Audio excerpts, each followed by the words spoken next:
Washington had an awesome year, but it's turn the page time. Peters is down in Mobile at the Senior Bowl, looking at the draft class. The coaches probably get a couple days, but they're going to be watching tape, self-scouting, seeing where they got to get better.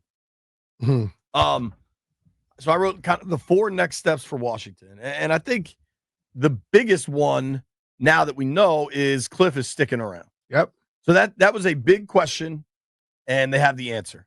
I mentioned David Blau before. One thing I would keep an eye on, David Blau's last season in Detroit was in 21.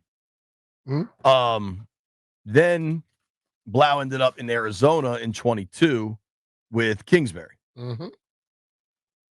But his last season in Detroit was Dan Campbell's first year, I believe. On that staff, you had Anthony Lynn as your OC. Anthony Lynn's here in Washington. And you had Ben Johnson as your tight ends coach on that staff with David Blau. David Blau's reputation in Ashburn, but around the league, is super, super smart and kind of a intuitive level of football. Johnson's now the head coach in Chicago. You're going to lose guys. That's what happens to good teams. And I asked DQ about this in the finale presser, whenever that was, Monday. And Dan Quinn said, as a staff, if you do well, then those are some of the things that take place. Yeah. We have a deep crew, and that was part of the plan all along, that if those moments happen, we'll be ready to adjust. I think we got to be prepared for some changes. That happens on every NFL team, especially ones that do well. People leaving your team and coming to your team is just like what we do every day. When you wake up, you breathe, don't you? Yeah. It happens. I don't think it's a topic. I'm not dismissing it, but saying it's something that is going to happen. And because it's happening, if you think it's so big, then you're not paying attention. It happens if you're losing people, and you're going to have people coming in. If you're winning, people taking your people, you still got to bring people in. So it happens no matter if something good or bad happens. It's just it's a part of the business. Part of the equation. It's waves at the beach, man. It comes and it goes. Yeah. It comes and it goes.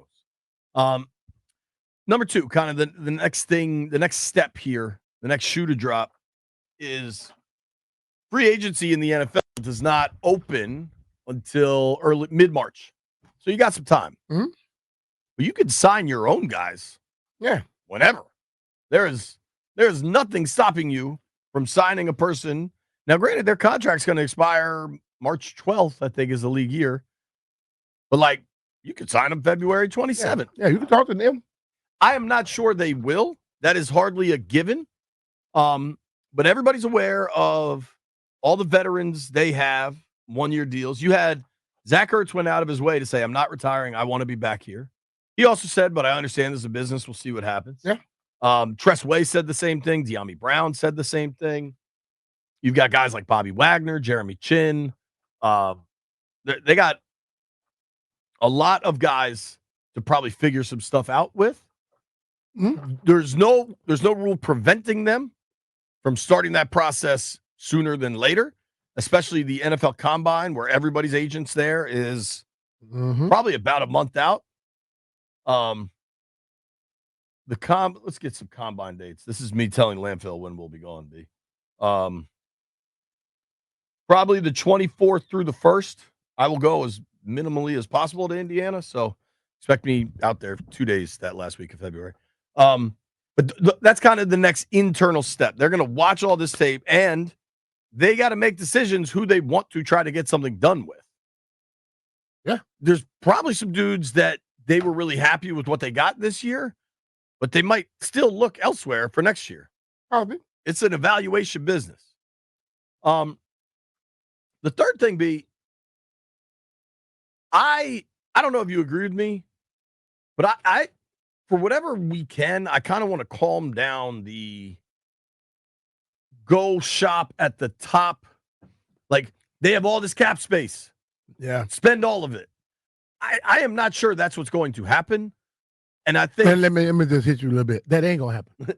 All right. So listen, don't put your attention on the people that are just being outlandish and just saying stuff. You watch those people well enough to know they're not just going to spend top dollar on everybody.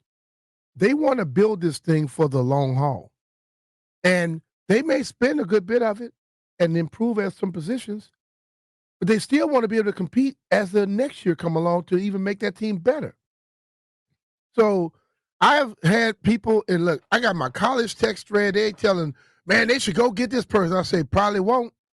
Man, It's you the same crazy. college extra that thought the Saints were going to go to the Super Bowl? Yeah.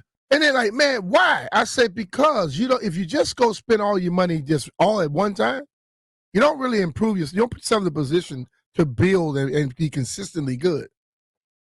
I said they could probably go get, like everyone, they're talking about one receiver. Not still, there's two of them that keeps popping up. T. Higgins. I said you can go get somebody from college because receivers today are probably the most developed position coming out of college. So specific to that, you and I couldn't be more in lockstep. I think the receiver position has become so high paid that you've got the receiver position is the number 2 highest paid in the NFL. Jefferson's making 35, CeeDee Lamb's making 34, AJ Brown's making 32.